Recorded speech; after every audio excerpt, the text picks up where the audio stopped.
Hey, everybody, off the Mike Sports Network here. Big news in the NFL on June 5th. June 5th. And we're talking about Aaron Rodgers doing what we all expected him to do and sign with the Pittsburgh Steelers for 1 year. This is not a surprise. It's not a shock. Frankly, I mean, the shock in all of this is I thought he was going to wait until, the last possible second to do this and just do this on his time, even though I don't think the Pittsburgh Steelers should be waiting around for this. When they basically waited until the sixth round to take Will Howard, who I actually think could be pretty good if in the right hands. Mason Rudolph, who's turned into a mega Trumper, which doesn't surprise me. You Browns fans out there who have been planting your flag saying that Myles Garrett was justified in, banging his helmet. I'm not going to go that far, but Mason Rudolph may not be that good of a guy. But basically the Steelers, we knew this whole time after Russell Wilson left there that they were going to need to do something in their quarterback room. We've been talking about this pretty much for the last couple of years since he was leaving Green Bay, that him and Mike Tomlin, they gave each other that look a couple years back. And it was almost like, okay, this was going to happen at some point. And I know I said early in the offseason, I was like, yeah, Aaron Rodgers, if he goes to the right team, he may be able to offer them something. I've had a chance to reevaluate my opinion about that because here we are. When you sign a quarterback on June 5th, and you've already gone through, optional minicamp or whatever, or optional OTAs, and now we're going to go into minicamp next week. It's just, I don't think that this makes the Pittsburgh Steelers any better. I really don't. I get it. Aaron Rodgers is a Hall of Fame quarterback. He's also a fucking jackass. And what is this team really? Yeah, DK Metcalf offensively. I can't, off the top of my head, like Najee Harris is an LA Charger now. Like off the top of my head, I don't, Pat Freiermuth doing anything for you. Like, it's just, I don't have a lot to really say in terms of like what Aaron Rodgers could really bring this offense. And in his 40s, is he really going to elevate this offense to another level? I don't think so. I really don't.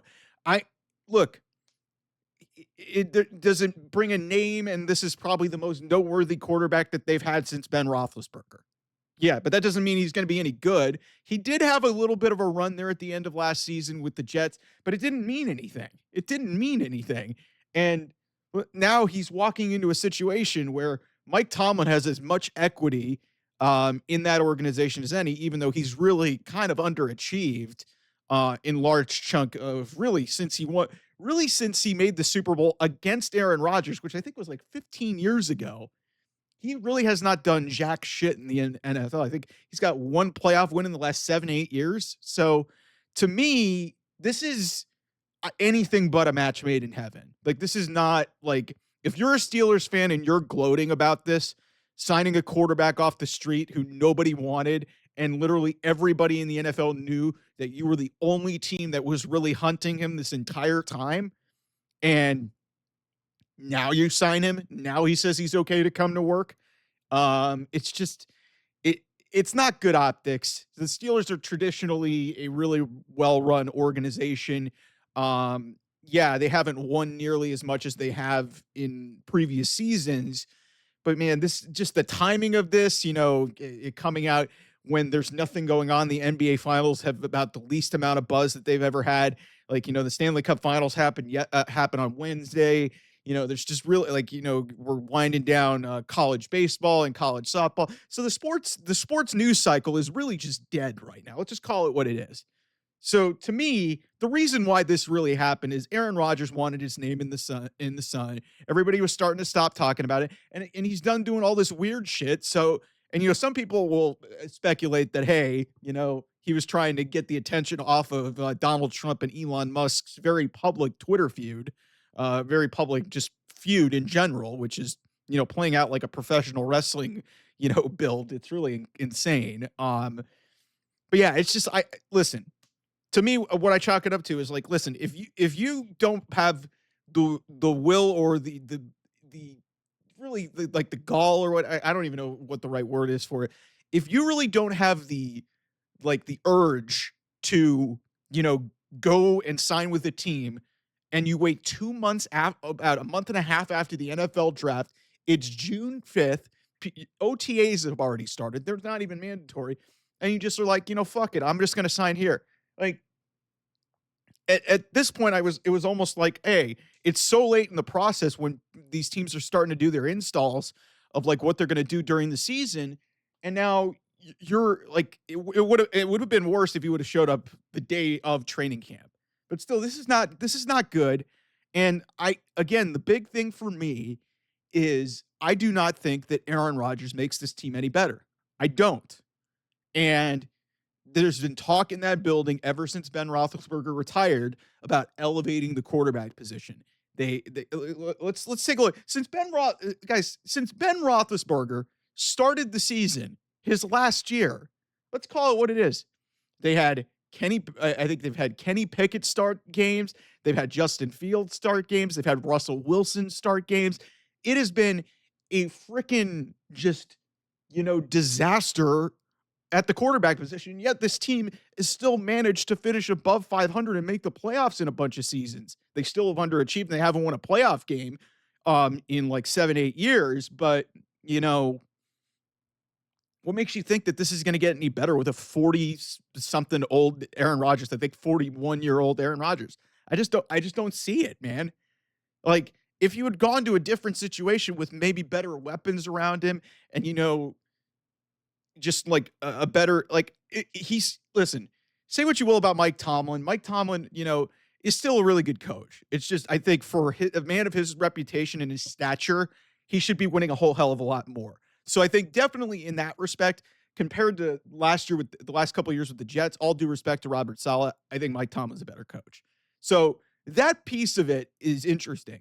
But one really significant weapon of note in DK Metcalf, Pat Freiermuth is a decent tight end.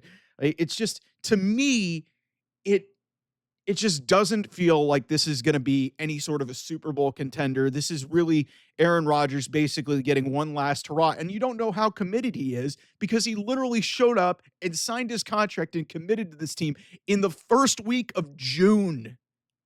That doesn't seem to me like a guy who's all in on football, if you ask me. That's just me. So, and Aaron Rodgers has proven to be just all about himself and be a constant schmuck. So, like, why should I, and listen, I'm not going to go as far as to say that I think the Browns can have a better record than them because I think that's crazy. But again, if you're expecting the Pittsburgh Steelers to be better than the 10-7, 9-8 range, I think you're crazy. I don't think this team's better. I don't think this team's better than Cincinnati, even though Cincinnati, in terms of the coaching department, is really limited. And I sure as hell don't think they're better than Baltimore. Like this, I don't know. I really don't think that this is a playoff team. And if you're bringing in a guy in the early weeks of June, that doesn't give me a ton of optimism that you're going to do very well. And this offense has been a train wreck really since the last year of Ben Roethlisberger. This offense has generated nothing.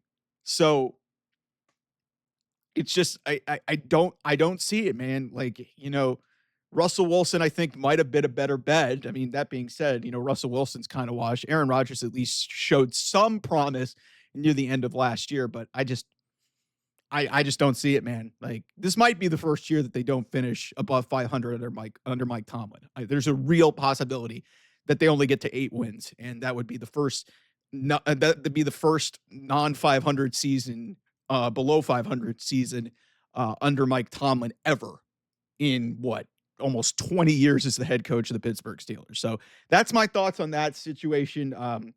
Taking the headlines away from an NBA Finals that's really just for the basketball nerds, which at the same time, I'm excited to see it. But, the fact that an NFL storyline's taken away from the NBA Finals, that's an indictment on the NBA. Also, why the fuck do we have to give Aaron Rodgers all this? Like, it's just, the guy's been irrelevant for like 4 years. They went to the conference championship game in 2020, 2021. And, since then, this guy's been irrelevant. They're like, he missed a whole season. They were on a terrible Jets team. What makes you think that he's going to change it at 41? So that's really my thought on this whole situation. Anyway, I'll see you guys soon.